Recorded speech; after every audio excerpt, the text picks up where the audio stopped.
Tonight I'm making a little dessert using the brownie bites and some ice cream. So I have 3 little brownie bites in the bowl. I like to use my son's bowl because I feel like it helps me keep my portion sizes small, but I don't think it works when I pile it up this high, but oh well. So I have 3 little brownie bites, and I've warmed them in the microwave a little bit. I'm gonna put a little bit of vanilla ice cream.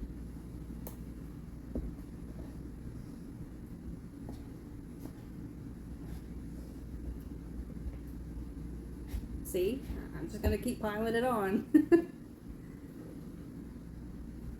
And then I'm gonna add a little bit of chocolate syrup.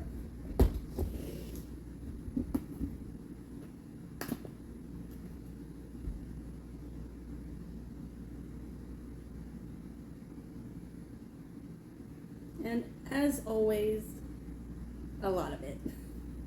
Oh, it's so messy. All right, let's try it.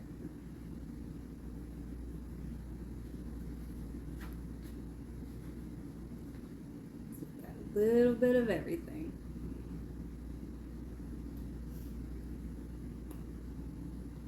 Mm.